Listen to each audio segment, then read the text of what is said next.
রাজনীতিতে একটা দরজা বন্ধ হয়ে গেলে আরেকটা দরজা খুলে যায়। রাশেদ খান যেন তারই জলজান্ত উদাহরণ। রাশেদ খান ছিলেন গণ অধিকার পরিষদের সাধারণ সম্পাদক। সেখান থেকে নির্বাচনের আগে আগে বিএনপিতে যোগ দেন। তবে নির্বাচনে তার জেতা হয়নি। বিএনপির বিদ্রোহী প্রার্থীও রাশেদের আসনে তার থেকে বেশি ভোট পায়। তবে নির্বাচনের পর তিনি থেমেও থাকেননি। ধীরে ধীরে টেলিভিশন টক শোতে বেশি বেশি সক্রিয় হতে শুরু করেন। জামায়াতে ইসলামী ও এনসিপির নেতাদের সাথে টক শোতে প্রায়ই তার তর্ক বিতর্ক হয়। এছাড়া জুলাই আন্দোলনে নিজের অবদানকে তিনি বিভিন্নভাবে তুলে ধরার চেষ্টা করেন। পাশাপাশি বিএনপি নেতাদের ভূয়সী প্রশংসা তো থাকেই। রাশেদ খান একবার বলেছিলেন, আন্দোলনের সময় ভারতে থেকেই সালাউদ্দিন আহমেদ কিভাবে তাকে দিক নির্দেশনা দিয়েছিল, সেই মোতাবেক সমন্বয় করে তিনি কাজ করেছিলেন। এরপর 2026 সালের জুলাইতে প্রধানমন্ত্রী তারেক রহমানের রাজনৈতিক সহকারী পদে সচিব পদমর্যাদায় চুক্তিভিত্তিক নিয়োগ দেওয়া হয় তাকে। একসময় কোটা সংস্কার আন্দোলনের অন্যতম পরিচিত মুখ ছিলেন রাশেদ খান। ঢাকা বিশ্ববিদ্যালয়ের শিক্ষার্থী হিসেবে 2018 সালের কোটা সংস্কার আন্দোলনের মধ্য দিয়ে জাতীয় রাজনীতিতে তার পরিচিতি তৈরি হয়। পরে তিনি নুরুল হক নূরদের সঙ্গে ছাত্র অধিকার পরিষদ এবং পরবর্তীতে গণ অধিকার পরিষদের রাজনীতিতে যুক্ত হন। একসময় দলটির সাধারণ সম্পাদকের দায়িত্ব পালন করেন। অর্থাৎ তার রাজনৈতিক পরিচয় শুরুটা ছিল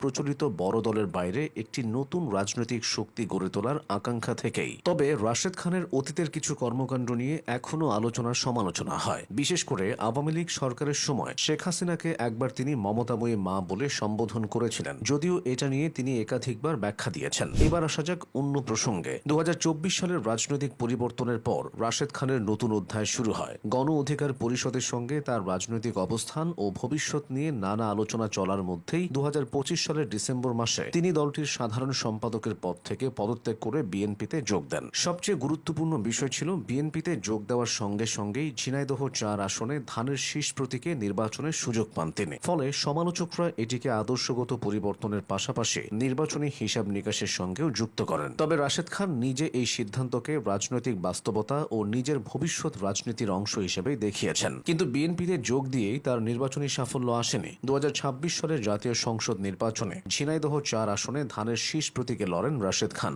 নিজ নির্বাচনী এলাকায় গিয়ে কৃষকদের সাথে ধানের চারা রোপণ করতে দেখা যায় তাকে। তবে ফলাফলে হন তৃতীয়। বেসরকারি ফল অনুযায়ী জামায়াতের প্রার্থী আবু তালিব খান 1,04,031 ভোট, বিএনপির বিদ্রোহী প্রার্থী সাইফুল ইসলাম ফিরোজ পান 75,750 ভোট, আর রাশেদ খান পান মাত্র 55,670 ভোট। অর্থাৎ বিএনপির মনোনয়ন পেলেও শেষ পর্যন্ত আসনটি জয় করতে পারেননি তিনি। নির্বাচনে পরাজয়ের পরও অবশ্য রাশেদ খান বিএনপিতে থেকেই রাজনীতি চালিয়ে যাওয়ার সিদ্ধান্তের কথা জানান। একই সময়ে টেলিভিশনের টক শো, সামাজিক যোগাযোগ মাধ্যম এবং বিভিন্ন রাজনৈতিক আলোচনায় তার উপস্থিতি আরও চোখে পড়তে থাকে। বিএনপির পক্ষে কিংবা সমসাময়িক রাজনৈতিক ইস্যুতে তার সরব বক্তব্য তাকে আবারও আলোচনার কেন্দ্রে নিয়ে আসে। জুলাই গণ অভ্যুত্থানে নাহিদ ও হাসনাতদের অবদান নিয়ে প্রশ্ন তুলেছেন রাশেদ খান। আবার আসিফ মাহমুদের লেখা বই নিয়েও তিনি অনেক মন্তব্য করেছেন। জামায়াতে ইসলামীকে তিনি জালিম সংগঠন বলে তীব্র সমালোচনা করেছেন। রাজনীতিতে রাশেদ খান এভাবেই প্রাসঙ্গিক হয়ে থাকছেন।